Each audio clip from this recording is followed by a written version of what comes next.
But with that, we move then onto the final segment, a final session of this segment, and the one that has become increasingly popular, and one that I will confess to hating the most. It's the crowdfunding.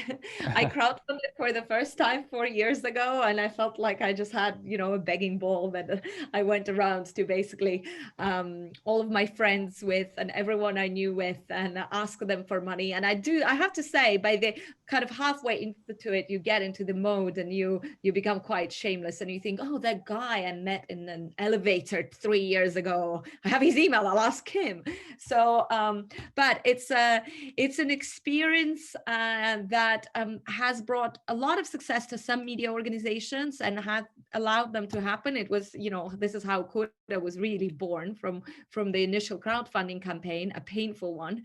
But some do it better than others. And today with us, we have the best person you can possibly imagine to tell us how to do it well and in a way that doesn't make you hate it and feel like you're begging. And that's Oriana Leckert. She is a senior outreach lead at the Kickstarter. Oriana helps creators bring a broad range of literary projects to life. She's written and edited for Vice, MTV News, Slate, Hyperallergic, Gothamist, and many others. And today she will be telling us about her work at the Kickstarter. So Oriana, please take it. That's the funniest introduction I've ever gotten. Thank you so much. I have a very long presentation, but I was told mere moments ago that I'm not going to have time to do the whole thing. So I'm going to do kind of a shorter version of it, which hopefully will leave time for questions. I'm going to go ahead and share my screen so that everyone can see all of my lovely GIFs and images. Natalia, can you give me a thumbs up? And is that visible? Great. Okay. So, yes, hello. I'm Oriana. I'm so grateful to Prague Media Point for having me here. This is Crowdfunding Fundamentals with Kickstarter. I actually got promoted last week, so now I am the Director of Outreach for Publishing, Comics, and Journalism. Yeah, I'm really excited. This is my contact information. I will say now, and then I'll show it again at the end. I would be so happy to hear from people with questions. Crowdfunding is obviously gives people a lot of feelings. So I'm delighted to go over your specific project and see how I can help. So please feel free to reach out. There will be a Q&A. I'm going to go through this as quickly as I can to make time for that, but I'm happy to talk to anybody afterward. Okay, so for those who are less familiar, Kickstarter is an online crowdfunding platform where creators make something to share with others and backers pledge to support those projects. Kickstarter is only for creative work. You can't use our site to crowdfund things like medical bills. I know that's an American problem, and this is an international conference, but it is a thing we deal with here. You can't use it to crowdfund charitable donations, investment funding. Our entire mission is to help bring creative projects to life. This mission is extremely important to us, which is why in 2015, Kickstarter became a public benefit corporation.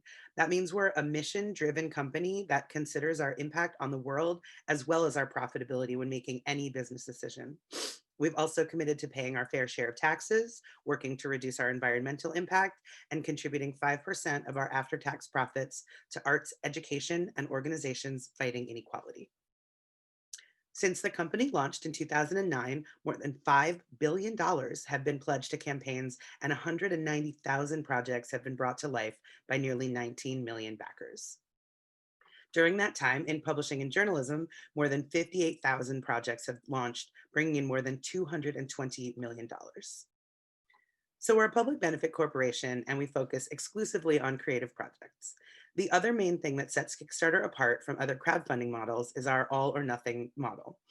If a Kickstarter campaign doesn't reach its goal, the creator doesn't receive any of the funds. I know that can seem scary, but for a number of reasons, which I'll come back to throughout this talk, it's central to how we work. For one thing, we want to encourage creators to have a clear sense of how much money they need to complete their project before they embark on it, so no one's trying to bring a new idea to life with an incomplete budget. For another, the tangible urgency of the all or nothing structure is extremely helpful for messaging and promoting a campaign, and it often helps to propel projects right past their funding goal.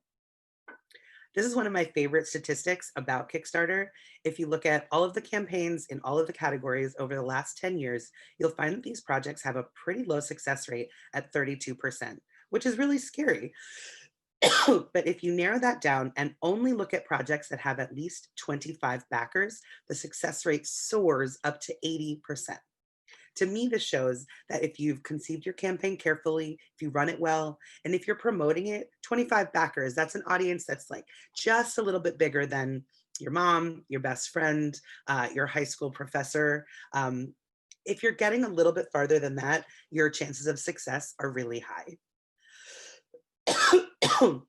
This is the part in the presentation where I usually talk about the state of the media today, with venture capitalists on one side and big tech's endless advertising cannibalization on the other. But as we know, things are even more dire at this moment, so I won't bother. The newsrooms on this slide represent a tiny fraction of the American outlets that underwent layoffs, furloughs, closures, and major slowdowns in the spring as the pandemic reached our shores. So I don't really think I need to make the case for why now is a pretty necessary time to do fundraising for local media. But I do want to talk about what we're seeing in the crowdfunding universe. This is a chart from our internal analytics software, which shows launched and successful projects between March and November. Ignore that tiny bar on the right of successful November projects, because since these are 30-day projects, we won't have data about November until the end of this month. But you can see that during the early part of this cursed year, there was a dramatic drop in launched projects, which was terrifying and an existential crisis for Kickstarter. But then through the summer and the fall, things really rebounded. And what you can see from the pink line at the top of this chart is something really cool. The project success rate has absolutely soared this year. Against all expectations, several Kickstarter categories, including games, comics, and publishing, are having their highest earning year ever by a lot. So for now, the audience is here and is really eager to support creative projects, even and maybe especially in this terrible time. So if I haven't convinced you yet, here's a few more benefits of running a crowdfunding campaign for your media organization in addition to the financial gains. Not that that is not a very worthwhile goal all on its own. But a well-run campaign allows you to fully tell the story of the work you're doing, to build enthusiasm for it, to make deep connections with your community, to raise your profile across the industry, and to get direct access to all of the people who support what you do. So a really important thing to keep in mind is that every Kickstarter project is a story. These campaigns are designed to explain who you are, what you're making, and why this project matters, not just to you, but to everyone who you're asking to become a part of it. A Kickstarter campaign should feel like an invitation to a creative journey. You're asking your supporters to join you in bringing your creative project into the world. In the media space, Kickstarter has been used to fund everything from tiny zines to big glossy magazines, from single podcast episodes to entire news organizations. Because our platform is built on project-based funding, conceiving a campaign begins with drawing some boundaries around what it is you're trying to do. Since making journalism isn't the same as producing a book or a dance performance or a widget, it's important to figure out how to tangibly describe your project. There are a lot of ways to do that, and I'll go over a few of the most common. One of the easiest stories to tell is the start of something new. This fall, 14 writers from 9 publications, veterans of the All, Splinter, Gawker, Deadspin, and more, came together to launch a journalist-owned, journalist-run media cooperative. Working together to demonstrate what they believe is a new sustainable business model for the media, the Brickhouse team worked hard to run a strong campaign, garnering press from the New York Times, CJR, and The Nation, and flooding all of Twitter with their excitement. The campaign closed at just over $90,000. It's among the top grossing Kickstarter journalism projects ever. Which is not to say that you need to employ ex-Deadspin and Gawker writers to crowdfund your new media endeavor. We've seen a wide range of organizations brought to life here, from Chicago's nonprofit newsroom City Bureau to the journalist-owned outlet Colorado Sun, from Scalawag, a magazine about politics and culture in the American South, to Bitterroot, a home for photojournalism about the American West. Some of these have pulled in 6 figures, but most of the campaigns of this nature raised between 10 and 50 grand. If your outlet's needs are more about daily operations, you can still frame a campaign that feels a little more tangible than help us keep the lights on. One of the first campaigns I worked on here was with the 3-man team behind Sludge, an online outlet dedicated to investigating money in politics. I helped them design their campaign to fund a specific project with specific boundaries: 6 months of reporting about fossil fuel lobbyists trying to kill America's Green New Deal. The campaign raised $26,000, and the reporting they did subsequently helped raise the Young Newsroom's profile in the international media. A campaign can also tell the story of a big push to level up an organization. Late last year, prominent leftist outlet Current Affairs ran their second Kickstarter, in which they shared all the ways they wanted to go bigger, including more and more deeply reported articles, a full website overhaul, new books and videos from their authors and producers, better podcast production, and a broader reach. They raised nearly $70,000. If your outlet isn't ready for a major overhaul, you can use a campaign to add a new element to the work you're already doing. Earlier this year, the Texas Observer used Kickstarter to launch a new housing beat, reassigning one of their senior editors to focus entirely on the state's gentrification, rent and property cost increases, and the far-reaching consequences of the rapid changes on everyone who lives there. Another way this can be used is to start a commissioning fund or a discrete reporting project. Public Radio International raised $16,000 for a Global Nation reporting fund to pay reporters embedded in immigrant communities. The Save Journalists Project's freelance reporting initiative raised $10,000 to commission recently laid off reporters to write about the challenges posed to the media by big tech. And For Truth Media has run 2 campaigns to fund local environmental investigations that raised about $5,000 apiece. Crowdfunding can also be used to create something outside the scope of your regular work. The venerable nature magazine Orion combed through their 30 years of archives to compile all their reported stories having to do with love, then raised $20,000 to produce a print compendium that they published on Valentine's Day. Media campaigns can be about more than just the written word. Last year, British humanitarian Tom Critchley wanted to set up a radio station for refugees in Jordan, serving the war-impacted community in Zatari. The radio station is now up and running, and in addition to sharing news and information, it's also become a big hit with the youth. Recently, Critchley wrote, "The kids in Zatari are over the moon to be able to broadcast their own radio shows, and they have taken to the opportunity to be radio presenters extremely well." We're also seeing a big influx of podcast campaigns. This isn't surprising since podcasts are ascendant in general, and due to their episodic nature, they fit very well into the project-based Kickstarter model. A nice example is this one by Amanda Herby in Chicago. It's her second, which she ran last year, and each campaign funded a 10-episode season of her podcast, 50 Feminist States, and she's got 3 more planned over the next few years.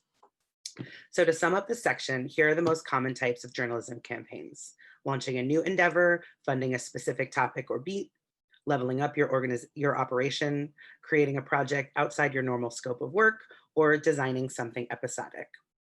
So the second half of this presentation, I go through all of the elements of the Kickstarter campaign, but I can't see the time. I think that I probably, Natalia, should I just kind of skip to the end and then we'll do some questions? We have 15 minutes. So if I mean, this strikes me as quite important. So if you want to take 5 more minutes to just take us through very quickly what it takes to start one. Okay, so like give me a big wave when it's been 5 minutes, okay? Okay, I'll do this. Okay, so this is the first part of the campaign that most people see is the project video. This is an invitation into your story. It doesn't need to tell the whole thing in exhaustive detail. The best campaign videos are short, bright, fun, and compelling. The goal is for everyone who watches it to want to learn more about your journey. There's no requirement to have a video, but it definitely, we do see a preference, and anecdotally, we do see more engagement on campaigns that have them. Next is your story. This is where you describe the project thoroughly in all of its detail. What are you creating? Why should people care? Why should they give you their money and their email addresses? And why should they take this journey with you? This is just a scan through of the Erin Journal, which is a magazine about travel and culture in Africa. They've got text, layout mockups, graphics, a detailed list of their rewards illustrated with photos, production timeline, and drawings of each member of the team. So this is like a really robust, well built out campaign story. Setting your funding goal, obviously a pretty important decision. I recommend thinking about this in two ways, both what you need and what you can get. One of the main reasons for our all or nothing funding model is to make sure creators have a clear understanding of their budget.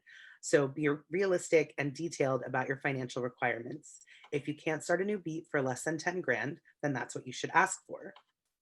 But you also need to consider what's possible given your current audience and reach.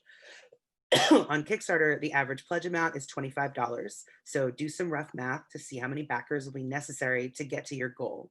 Though, of course, you can reduce that number if you have a good number of high dollar backers to offset the lower numbers. When you're calculating your funding goal, don't forget to factor in shipping costs for your rewards as well as fees. Kickstarter's fee is 5% of successful projects, and Stripe, our payment processor, takes between 3 and 4%. So you should assume 10% to cover the fees. Most creators will set their project goal kind of modestly, like just enough to bring their project to life and achievable based on their support network. Often projects will hit a modest goal early in the campaign, which is a great problem to have. Then you can come up with stretch goals and various other ways to like keep the enthusiasm going and encourage people to continue backing. Block Club Chicago hit their goal of $25,000 within 24 hours. So they rolled out a bunch of stretch goals, including contracting with more freelancers, broadening their coverage to include additional neighborhoods, and hiring additional reporters. So now let's talk about rewards. To my mind, rewards are the central proposition of a Kickstarter campaign. They're what makes this kind of fundraising uniquely compelling because they give you a way to share your creative work with your backers. I don't want you to think of rewards as a synonym for swag. Running a Kickstarter does not mean turning yourself into a merch production facility. Nobody needs another tote bag, and it's not a good way to connect with your audience. So I really encourage creators to come up with less predictable things that will be delightful to your backers. You can make a custom reporter's notebook with a local print shop. You can make a pen. You can make Zoom panels to vote on cover images. You know, there's all kinds of ways that you can come up with rewards that are going to be a low lift for you and also exciting to your backers. You can also feel free to get weird with rewards. This is a cultural magazine, New Modality. In the middle of her campaign, she worked with a well-known artist provocateur to release a limited edition branded avocado called the Numo Avo, which she gave away to 3 lucky backers and also set as like a social media contest where people who tweeted about it and also tweeted about the campaign got entered into a little raffle to win their very own avocado. You can also run a really simple campaign with limited rewards. Chicago's nonprofit journalism lab, City Bureau, had a single $10 reward tier for their campaign because their goal was less about money and more about people. They wanted to launch their newsroom with really wide community support, so they made the barrier to entry very low in order to get a large number of individuals to join, and they got nearly 700 backers. Next is promotion. A well-designed promotional plan is one of the most critical predictors of crowdfunding success. It is how you reach your crowd. The highest conversion rate for backers comes from individual emails. So the first part of a promotion plan is to get everyone involved in your organization to determine who they'll email and what they'll say. This can also include newsletters. So designing MailChimp or Substack campaigns in advance will help keep you sane while your campaign is live. Social media will definitely play a role in any promotional strategy. Share campaign milestones, spotlight rewards. You're going to be shouting about your campaign from the rooftops for several weeks. So do some work in advance to think about how you're going to keep things interesting and what you'll say day after day. Using great or hilarious images will help cut through the noise, especially since most of the social platforms have deprioritized funding requests. So you sometimes have to do extra work to break through. If you're not running your campaign during a pandemic, you can use live events for promotion. Digital outlet Post Industrial hosted 4 parties during the course of their campaign, and admission was paid in campaign donations. One last promotional avenue available to you is backer updates. These are missives that you send during the course of your campaign to the people who have already supported you. It's a great way to keep your audience engaged and to build momentum as your campaign progresses. Many campaigns use backer updates to tell their stories more deeply. Lewis Wallace, a journalist, trans rights activist, and anti-racism organizer, ran a campaign to launch a podcast about the myth of objectivity in journalism last year. He made his campaign goal in the first day, but he didn't stop. He sent backer updates every couple of days, highlighting his collaborators, releasing new rewards, and sharing more information about his story.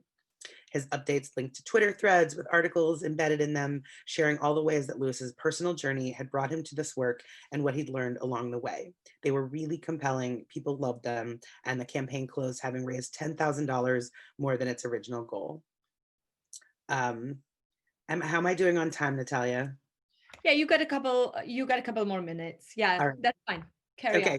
So this is about stretch goals. I kind of already talked about stretch goals, so I'm going to skip this. I'm basically done. Once the project is funded, you'll get contact info for everybody who backed you. This will give you a direct line to all the supporters who have opted into your creative journey, who are excited to watch what you're creating come to life, and then help you keep it alive. You can roll them all into whatever subscription management software you use, and you can also keep adding backer updates pretty much forever. So this will ensure that all the time and effort that went into making your campaign a success will continue long after it's over. So here's my summary as a final takeaway, my most succinct distillation of what makes a good crowdfunding campaign. Tell the story of what you're creating, make the project into something that seems tangible, come up with unique rewards to draw supporters into your project, build the community you want your work to have, and know how to reach the audience you've already got. And that's it. So here once more, as I said, is my contact info. Please reach out. I'm super happy to talk to anybody about your specific needs and your specific project. And now I will answer questions. Oriana, thank you so much. I thought it was so informative, and I would like to, as we wait for questions, I have some questions myself, but I also want to start with a confession, because when 4 years ago we ran our first crowdfunding campaign, we thought long and hard about who to go with, and the all or nothing thing really scared us off Kickstarter. So we went with Indiegogo, but there are so many other platforms today, right? There is now the Patreon that I know a lot of people use, which is slightly different. There is, of course, Indiegogo. There are just endless platforms where you can fundraise. Why should Newsrooms be going with Kickstarter? Totally. Obviously, I'm biased, but so firstly, on the company level, as I said, Kickstarter is a public benefit corporation, which is really meaningful to me. It's like a very strict definition about considering the impact of your work on society, not just on shareholders. Kickstarter cannot be compelled to make decisions that prioritize profits over mission. So I think that's really important. It's also really important to me that Kickstarter is only for creative work. If you know, at this point, all of the funding platforms have sort of developed their own personality. So like, generally speaking, at least in the US, GoFundMe is really basically for medical bills. I just read on Twitter that 1 in 3 campaigns on GoFundMe is for medical expenses right now, which is Wow. So, you know, it would be difficult, I think, to show up in a search result where, you know, you're funding a media endeavor next to someone whose mother is dying of brain cancer. I feel like that's just a hard, and Indiegogo, I think they're more known for like tech and design and sort of like gadgetry. I also anecdotally have heard that they're a bit more predatory in their practices as a company, but I'm not here to talk shade. I think everyone should use the platform that they feel most comfortable with. Another small distinction, Patreon is designed for sustainable funding, like sort of small scale, but ongoing. So, you know, $20 a month, $100 a month, things like that. Kickstarter is designed as for project based for like a big pile of money at once. And I think both are really useful. In fact, I often counsel people to use Kickstarter's project-based model to transition into a sustainable funding endeavor. When I worked very closely with the Brick House campaign, and a lot of what I really encouraged them to do was to essentially invite backers to like give them money now so they would have the opportunity to keep giving them money in the future. Like, I really want us to be retraining supporters of journalism. The way that support needs to work is that a pile of money once isn't good enough. That can get you off the ground, but sustainable funding is also a critical goal. So figuring out which platform makes sense for what you're doing is absolutely important. And I do just want to make one more pitch for the all or nothing funding model, because I know it's scary, but it really does. The way that you run these campaigns in a sort of like fixed 30-day like burst, it is very compelling for backers. And especially once you get, like, people say, if I'm trying to fundraise $10,000 and I only raise $9,999, I'll get nothing. Like, that won't happen. Someone will give you that dollar. In fact, someone will give you $100 to get you over and beyond that goal. Yeah, so that would be my very long answer for why you might use Kickstarter. That's no, that's great. And I mean, it's very rare for journalists to hear a representative of a platform, any platform, to invite them to get in touch, right? So it's very generous of you. But I'm also curious, like, what do we expect? Say tomorrow, I want to start Kickstarter campaign on, I don't know, for a commissioning budget for my nonprofit newsroom, and I get in touch. Like, what can I expect from you? Why are So you asking us to get in touch? well, yeah. So first I want to say, like, I want to say again, Kickstarter, all of our money comes from successful projects. We have no other revenue streams. So it is truly that a rising tide lifts all boats. Like, our company will not stay in business if people don't bring their amazing crowdfunding ideas to us and then do them well. So there's some amount, I suppose, of like self-servingness in my offer to help, which is that I would like to keep my job. I also have a deep and I have a deep and abiding belief in the media. And I think that, I've worked as a journalist. I've worked in the media for about half my career, and watching the destruction of all of the old funding models. I really think that crowdfunding can truly be not the answer, but a part of the answer when combined with an array of other funding strategies. And I think it should be used more in the media. As far as what kind of help I can give, the answer is kind of funny. So I spent basically a year and a half at Kickstarter as the journalism outreach lead, and my entire job was journalism, which is an emerging and small category on the platform. So the answer was I could give a tremendous amount of like deep support and handholding to every single campaign I worked with.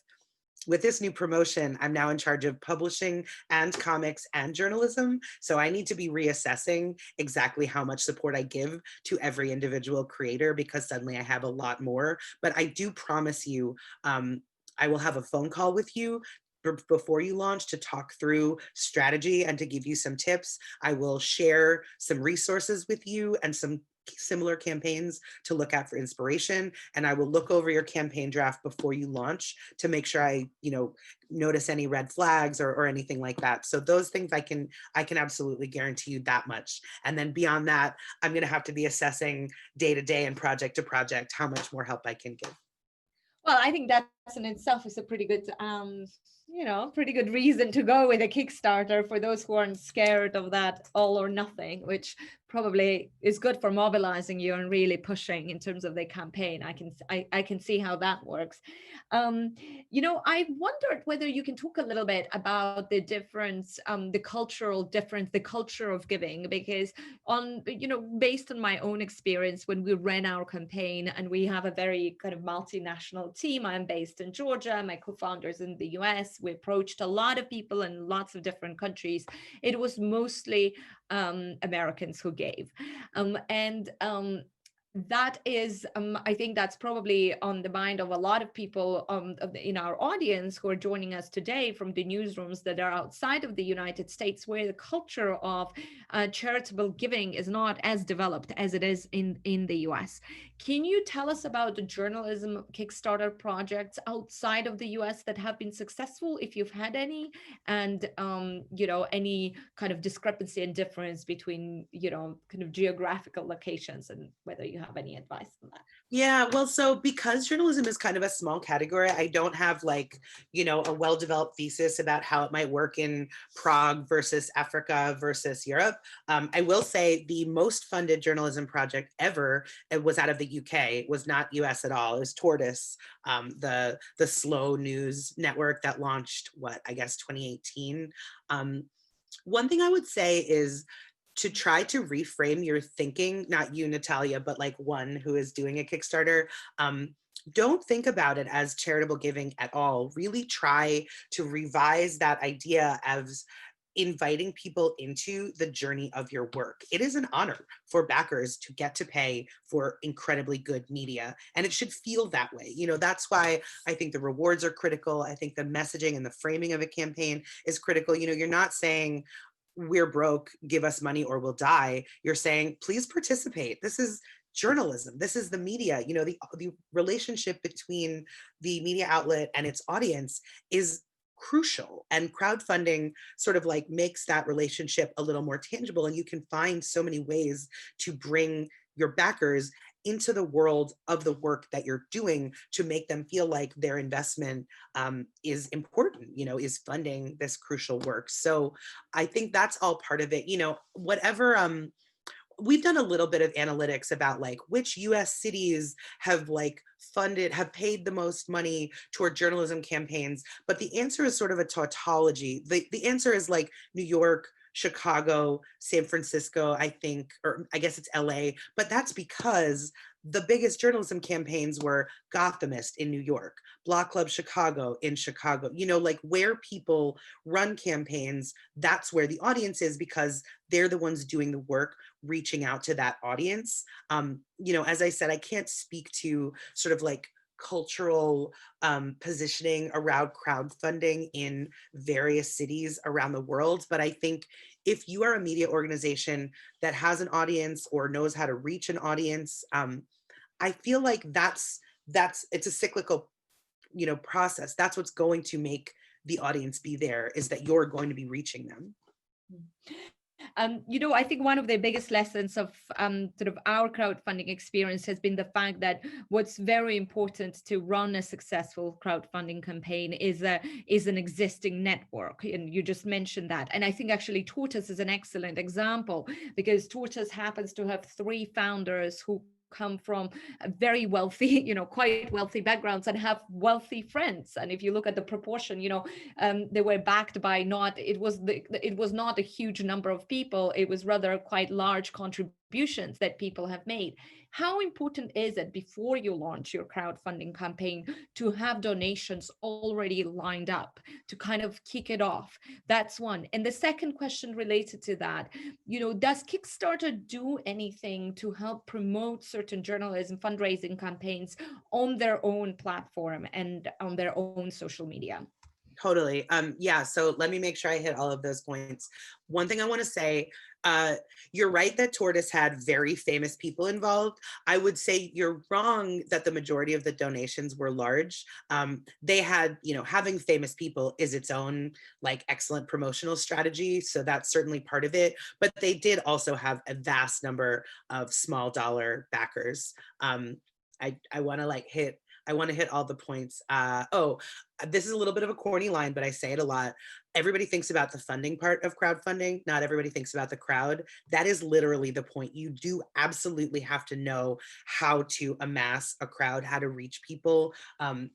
You know, as a journalist, you probably know how to be extremely online. You probably know how to build an audience for your work, but there are also strategies to increase it. One thing, I think Tortoise did this, but actually the other like very famous crowdfunding media site is The Correspondent, which did not happen on Kickstarter. They did it on their own, but one of their tactics was they had ambassadors. I don't know what those relationships were. I don't know if they paid those folks, but they also had fancy people whose entire deal was to be like on the Daily Show, like on mass media, promoting this project. So that can be done on a much more modest scale based on who you know, but you can absolutely, I would say, and then the next question is about lining up donations in advance. So sure, if you can line up a couple of like deep pocketed backers to like throw in, you know, $500, $1,000 on the first day, that's excellent. One way you can do that is with custom rewards. You can say like, you know, we'll make you a plaque, we'll put you on the, you know, we'll do whatever, how much money is that worth to you, and line that up so that they do that, you know, they snap that reward up on the first day. That's great.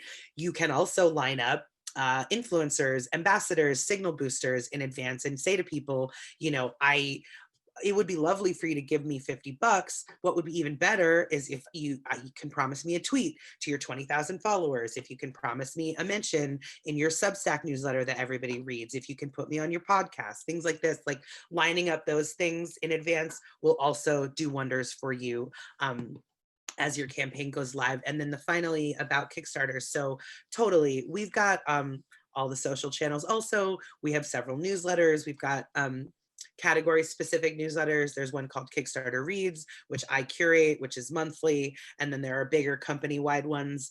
Our editorial team handles those, but I do, one of the cool things about being an outreach lead is I get to advocate internally for the projects I'm working with. So I can make recommendations about what goes in newsletters. Click. Oh, one thing to keep in the publishing and particularly in journalism, probably like 10 to 15% of the people who back your campaign will come from the Kickstarter audience. So that's people who find it on the website, who see it in the newsletter, who read about it on our Instagram page. And about 85% of your audience needs to come from you. So it's almost always true that we will bring in enough extra backers to offset the cost of your fees and a little bit more, but do not assume that just merely by running a Kickstarter, that by pressing launch, magical internet money will rain down upon you. That is not how it works. Yes, a hard-learned lesson. Sadly, I know that is not how it works. But fantastic advice, really great advice. We're almost out of time. There is a request for your PowerPoint presentation, if it's possible for you to share it. I don't know, you could drop it in the chat. This is a last chance for anyone else to ask a question if you have it, but otherwise, Oriana, thank you so much. This was really, really informative. I'm sure you're going to be getting lots of emails and requests for a phone call.